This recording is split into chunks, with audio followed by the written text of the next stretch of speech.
Bonjour les mamans, j'espère que vous allez bien aujourd'hui. Ça fait un petit bout de temps que je n'ai pas fait de vidéo sur YouTube. Voilà, j'aimerais vous parler aujourd'hui du troisième trimestre de la grossesse, puisque j'ai fait une vidéo sur le premier trimestre, une sur le deuxième, et donc j'aimerais bien faire une troisième sur le troisième trimestre. Voilà, troisième trimestre, donc à partir de 6 mois pleins de grossesse, 3 derniers mois.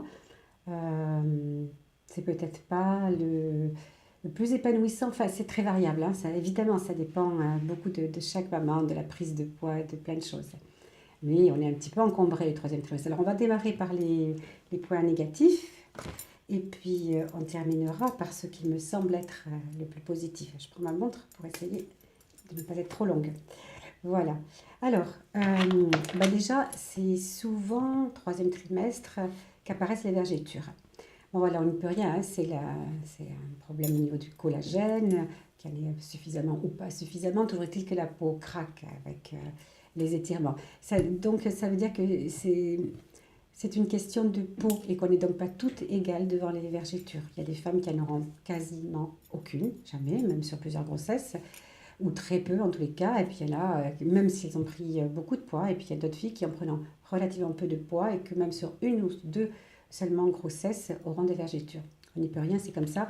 Bon, vous le savez, hein, on vend énormément de produits contre les vergetures. Très honnêtement, ça ne vaut que ce que ça vaut, ce que je vais vous dire là, mais je ne crois pas beaucoup à l'efficacité. Ce qui me semble intéressant dans tous les produits que l'on vend, c'est que ça va hydrater la peau, ça c'est sûr, hein. Donc voilà, le principal c'est d'hydrater votre peau. Mais si vous n'avez pas les moyens de vous acheter ces crèmes contre les vergetures qui coûtent terriblement cher, achetez donc de l'huile d'amande douce, de l'huile d'olive extra première pression à froid et vous verrez que l'efficacité sera au niveau hydratation sera au moins aussi intéressante. Mais alors les crèmes elles-mêmes, voilà, je ne crois pas trop. Bon, voilà pour les vergetures. Les vergetures se font déjà très souvent dès l'adolescence, hein, quand on change au niveau de notre corps, là, bien plus, pas bien plus, mais en tout cas, il y a déjà des vergetures avant la première grossesse, hein. Alors, il ne faut pas non plus en faire trop, toute une histoire. Les urines, ben oui, on a envie de faire pipi souvent. Là aussi, ça dépend. Tout dépend de la manière dont est placé votre bébé. Si bébé est très en avant et qu'il appuie fortement sur la WC, effectivement, on aura tendance à aller très souvent faire pipi pour pas grand-chose, hein. Des fois, j'ai été faire pipi il y a 10 minutes, j'ai de nouveau envie parce que mon bébé est juste là devant. Si mon bébé est placé plutôt en arrière ou très sur le côté, non, j'aurais pas une pression formidable sur la vessie et j'aurais pas envie d'aller pisser toutes les 10 minutes pour 3 gouttes. Ben, s'il est vraiment placé devant, en pression sur la vessie, oui, je vais aller faire pipi sans arrêt pour pas grand-chose. Et donc, ça me réveille la nuit.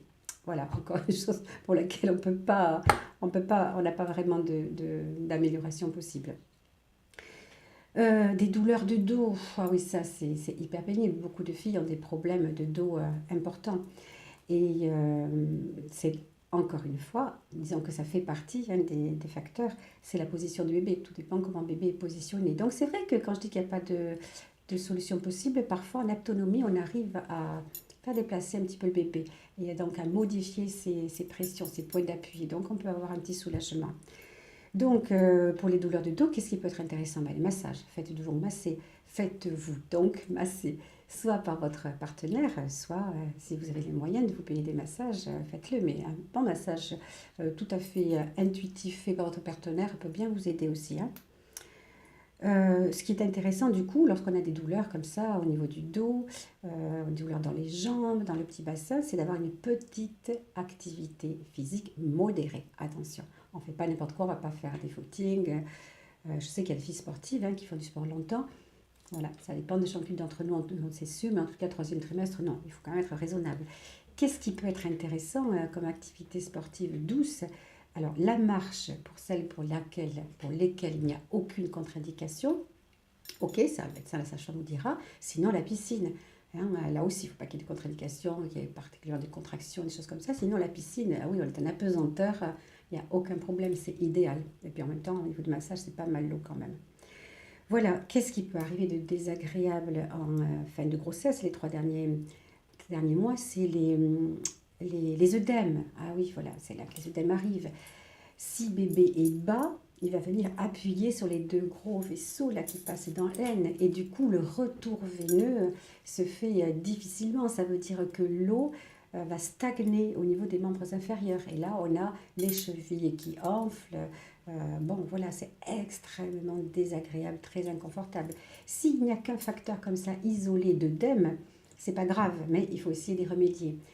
C'est-à-dire qu'il faudra plusieurs reprises dans la journée, alors prendre des positions improbables, hyper efficaces, c'est carrément les jambes au mur, hein, les jambes droites au mur, voilà, bien appuyées contre le mur, voilà, le bassin légèrement surélevé, ah oui, ça va nettement améliorer. Bon, si la position est un peu compliquée, ben, sur le canapé ou dans votre lit, vous mettez 2 ou 3 oreillers sous les pieds, tout à fait en bas, hein, de façon à ce que les pieds soient surélevés. Et voilà, et l'autre va de nouveau pouvoir repartir dans l'autre sens et libérer un petit peu les jambes. Voilà, et dans certains cas, on est amené à porter des bas de contention hein, pour favoriser la circulation.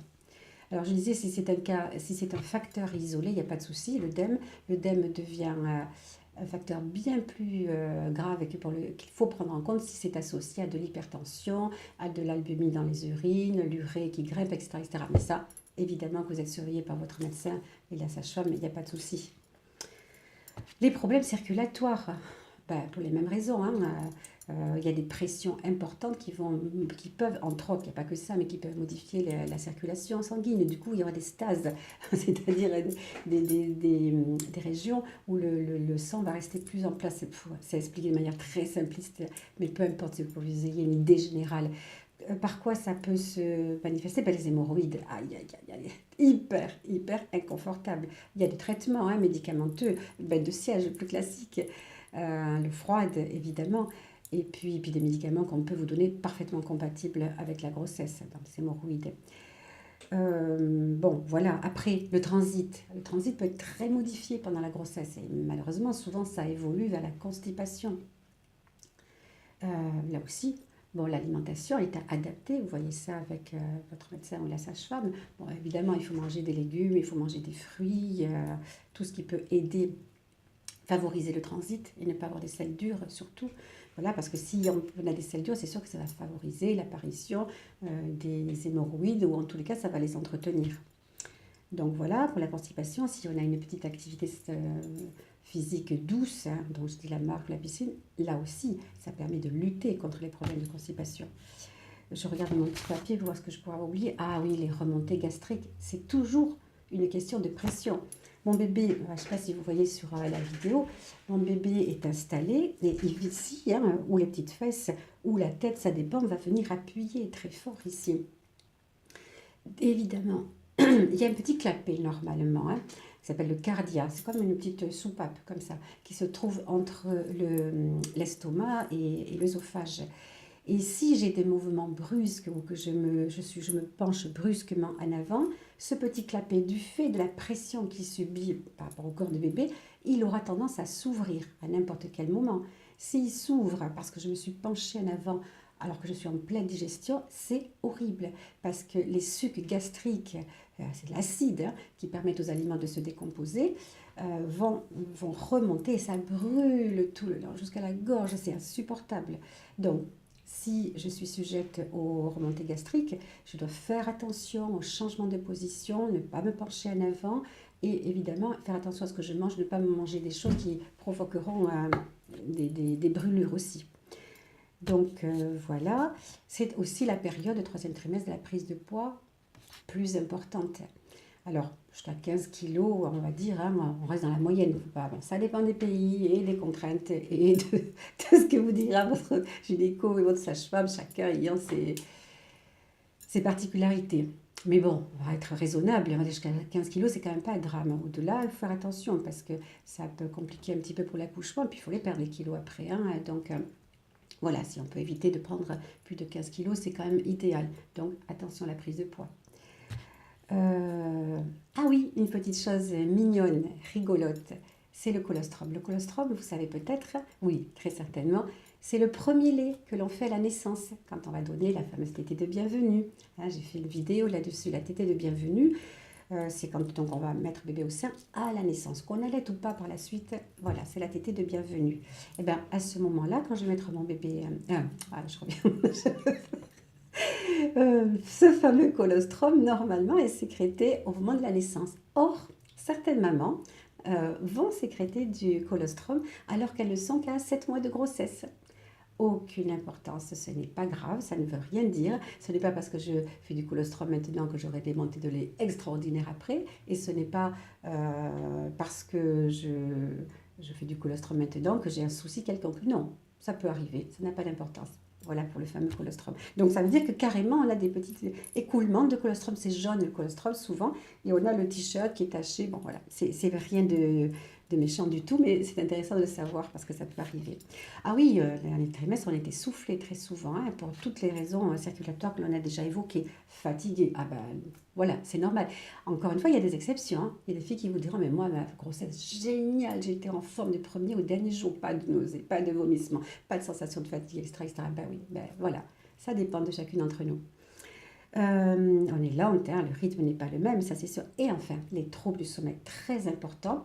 Encore une fois, il y a quelques exceptions, mais ce n'est pas la majorité. La majorité d'entre nous ont ce qu'on appelle des troubles du sommeil du dernier trimestre, c'est-à-dire des réveils nocturnes. Même si je me suis endormie tôt, je me réveille vers minuit, ou bien les deux, je me réveille vers 3 ou 4 heures du matin, et puis alors réveillée, hein, carrément, boum, les yeux ouverts, hyper opérationnel. Certains d'entre nous se tapent le ménage dans la nuit, le repassage, voilà, font plein de trucs en pleine forme. Ah, mais c'est que notre corps, quelque chose, hein, notre corps, notre cerveau, je ne sais moi comment il faut le dire. On se prépare en fait à la période d'après l'accouchement. Eh ben oui, quand notre petit sera là, on donnera le sein, on le biberon, ça dépendra de votre choix. Mais il va falloir être hyper vigilante quand on est réveillé. Il ne va pas falloir se réveiller à 3 heures complètement flagaldage, je ne sais pas où je suis, je ne sais pas ce que je fais. Non, il va falloir vraiment que je sois opérationnelle quand je me réveillerai à minuit ou à 3 ou 4 heures du matin. En fait, notre organisme est en train de se préparer à ses futurs réveils nocturnes. Voilà, c'est fou, c'est extraordinaire et c'est formidable. Bon, qu'est-ce que je ne vous ai pas dit? Alors, pour les petites choses pas très agréables, voilà, c'est dit. Et pour les choses beaucoup plus sympathiques, maintenant, on y vient. Ah ben, c'est la période d'une beaucoup d'interactions entre bébé et maman. Bébé bouge, il sollicite maman, maman pose les mains, et hop, il vient, un petit coup dans la main qui est là ou là. Aïe, tu m'as fait mal sous les côtes. Enfin voilà, c'est très mignon, c'est adorable, on s'en souvient. Aïe, enfin moi d'ailleurs, je me souviens très bien. Vous savez, j'ai peut-être dit, je ne sais pas que j'ai des jumelles, et je me souviens parfaitement. J'étais tout à fait capable, et je n'étais pas tout plus intelligente que les autres, tout à fait capable de savoir lequel de mes deux bébés avait bougé. C'est fou, cette sensibilité que l'on a. Et je me souviens très bien pouvoir attraper un petit talon d'un côté ou de l'autre. Bon, voilà. Pour le partenaire, le ou la partenaire, hein, souvent ils sont un peu tristounés parce que voilà, il y a maman qui est là avec son bébé dans le ventre qui n'arrête pas de bouger. Elle dit vite, vite, vite, vite, va, il est en train de bouger. Et puis le papa ou la deuxième maman arrive, pose les mains sur le ventre, hop, c'est le calme plat. Elle dit c'est pas possible, il réagit pas quand c'est moi. Mais non, grosse erreur.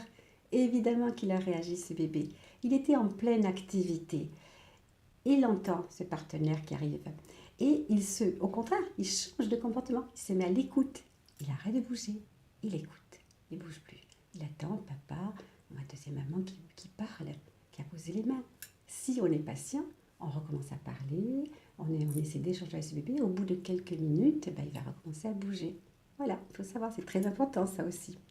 Bon, qu'est-ce que je vous ai dit? Donc, c'est une période importante, ce troisième trimestre, pour établir déjà, avant la naissance, une relation avec son bébé.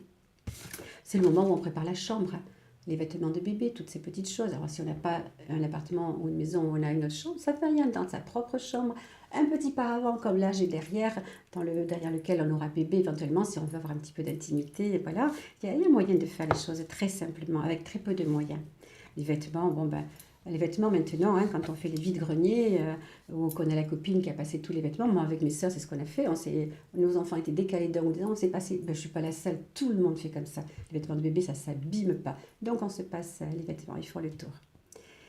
Je vais terminer, mais je voudrais vous dire une dernière petite chose. C'est aussi, la préparation à l'accouchement, indispensable. C'est pendant cette période-là, tôt, 6 mois et demi, 7 mois. Moi, c'est le conseil que je vous donne. Après, vous faites comme vous voulez. C'est là qu'il faut commencer sa préparation à l'accouchement. Vous devriez avoir fait votre choix avant, vous allez peut-être combiner plusieurs préparations. Autonomie, sophrologie, c'est pas à 8 mois que ça se fait, hein. C'est dès le 4e mois de grossesse, 5e mois. Et pour la préparation entre guillemets classique, aussi dès 7 mois plein, un petit peu avant quand on peut, on commence à se préparer pour bien se mettre dans l'état d'esprit. Il y a tant de choses à comprendre. Donc voilà. Et enfin, dernière chose, on prépare à l'avance son retour à la maison. C'est-à-dire que j'ai déjà prévu qu'avec maman ou avec belle-maman, à condition que je m'entende bien, évidemment, parce que je souhaite tout. On dit beaucoup de choses contre les belles-mamans. Moi, je m'entends formidablement bien avec ma belle-fille. J'ai beaucoup de choses avec mes filles aussi, avec mes garçons aussi.